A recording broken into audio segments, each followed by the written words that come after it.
This video was made possible by Hover. Get your custom domain or email for 10% off at hover.com/Wendover. Why do you walk outside? You know it's risky, right? Don't you value your life? Or rather, how much do you value your life? Could the answer be infinite? Could your life be worth everything to you? After all, most people would say that they gain nothing from losing their life, and therefore, the value of their life to themselves must be infinite. But that can't be true. Your life cannot be of infinite value to yourself because if that were the case, you would never walk outside. Walking outside is risky. Every time you set foot on the sidewalk, you elevate the chances that imminently your life will end. So why do you walk outside? Risk is the balance of negatives and positives. For you or anyone to consider a risk to be acceptable, the positives must outweigh the negatives. For example, in a given year, an American has a 1 in 55,000 chance of dying by being hit by a car while walking down the street. If you valued your life infinitely, that infinite value would be multiplied by your chance of death, 1 in 55,000 per year, to create the total negative value of walking outside. But of course, infinity times anything is infinity. So you can't possibly value your life infinitely because you do walk outside. You somehow decide that that 1 in 55,000 chance of death is worth it for whatever you gain from walking down the street. This is the process of risk evaluation, and for absolutely every decision you make, you subconsciously balance the negatives and positives. Let's ask another question. Would you, personally, drive a car? Most every person would answer yes. We even know how many people would answer yes because 2/3 of all Americans have a driver's license. So, follow-up question. Would you personally go mountain biking? Would you consider that to be too risky, to bring you a little too close to death? Not all, and probably not most, but many more would answer no. This is something that has come up time and time again as mountain biking has gained popularity and schools have tried to add it to their roster of sports, but parents and administrators said no. They said that it was far too dangerous of a sport, that the risk of injury or death was unacceptable. However, in a given year, the odds of death while driving for a given licensed driver in the US is 1 in 600. Meanwhile, the odds of death while mountain biking for a given mountain biker is about 1 in 30,000. Is that what you would have expected? Prior to these statistics, would you have earnestly thought that this, something you see every day or possibly do every day, is more dangerous than something you watch people do online in awe? Most people would say no. So how are people's risk perceptions so wrong? What makes driving an acceptable risk to nearly everyone, but mountain biking an unacceptable risk to many? Well, it's simple.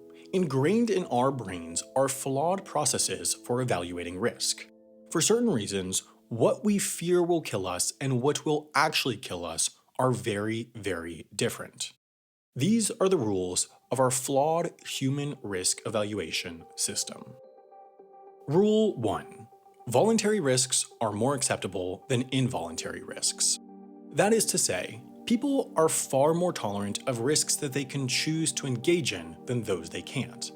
That's why most of the population will happily drive a car with a 1 in 600 annual risk of death, but if a food preservative was introduced that had the same level of risk, there would be mass outcry.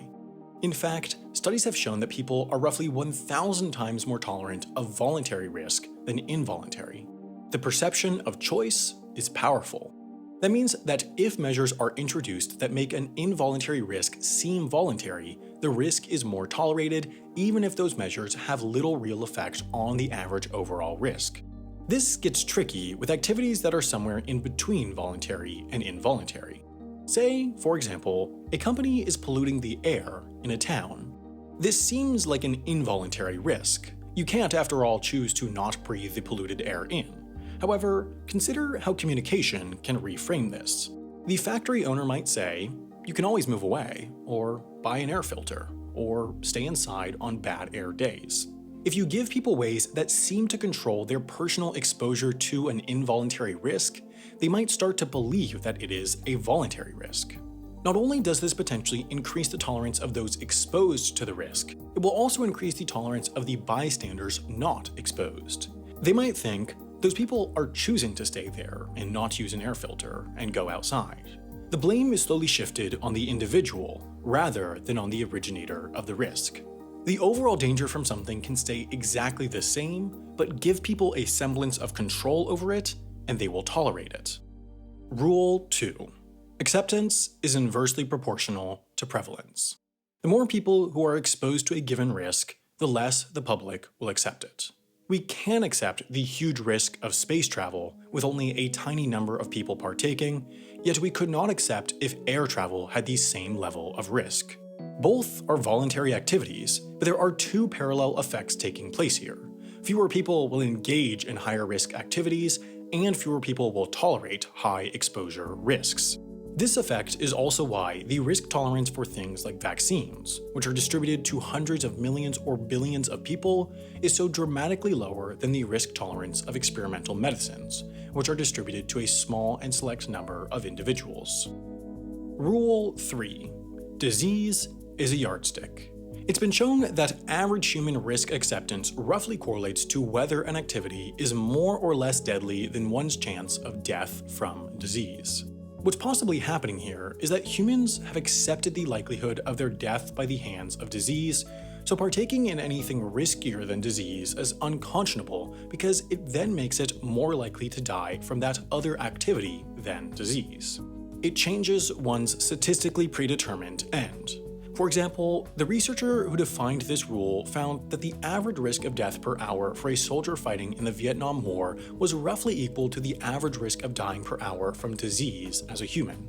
Therefore, the general public more or less accepted the risk of those fighting there.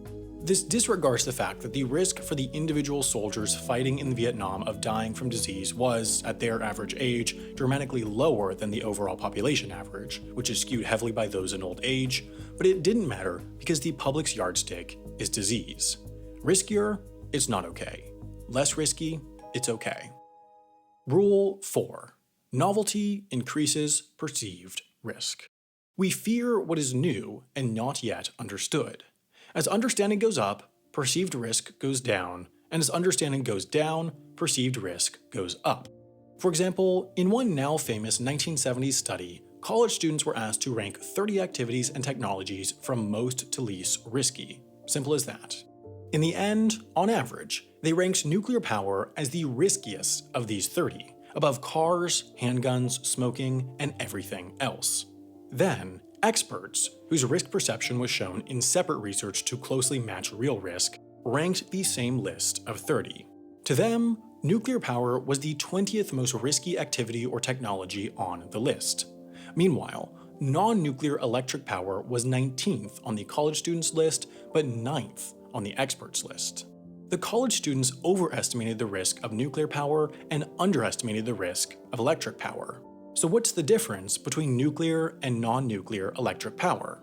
Well, normal electric power had been widespread for a century at the time when this research was done. Nuclear power, meanwhile, was just gaining prevalence.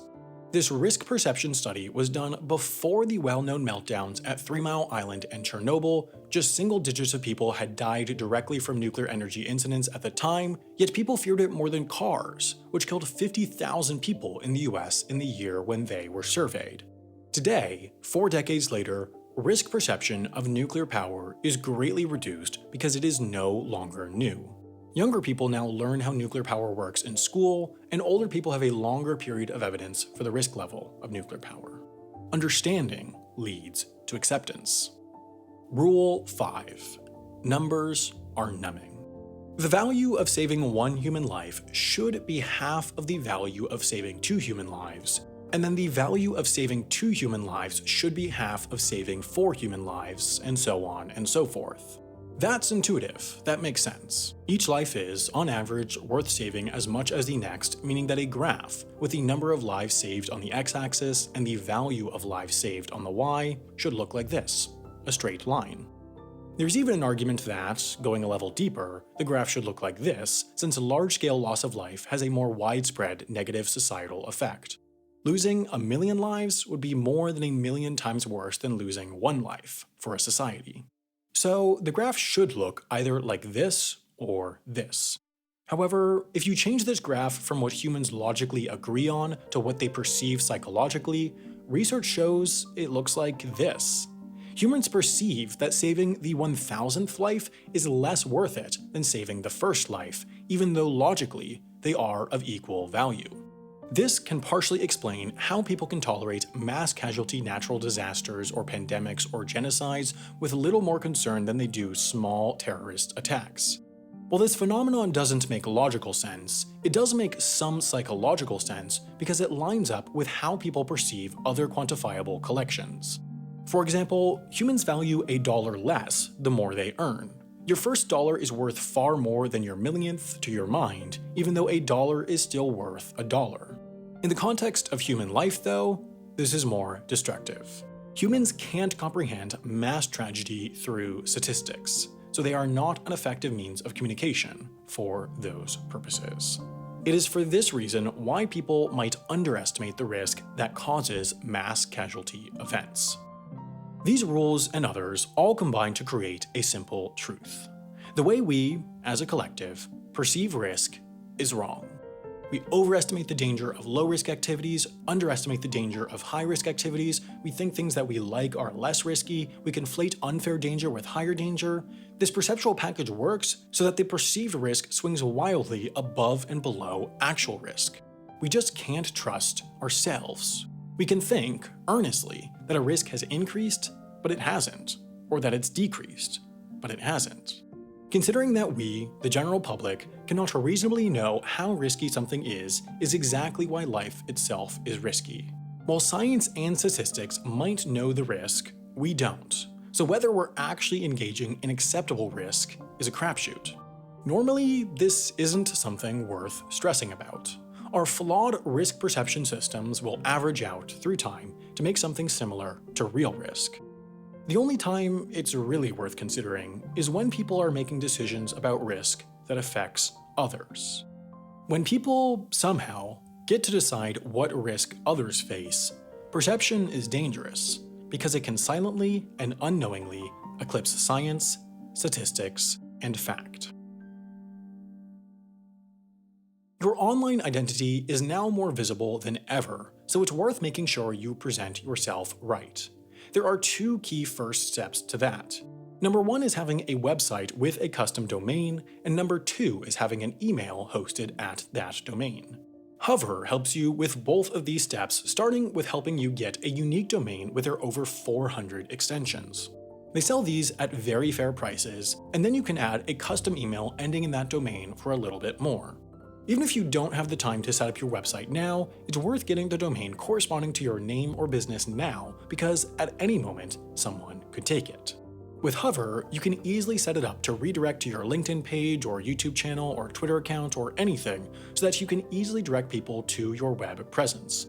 This is all made easier by the fact that, by going to hover.com/Wendover, you can get 10% off Hover's already fair prices with your first purchase, and you'll be supporting Wendover while you're at it.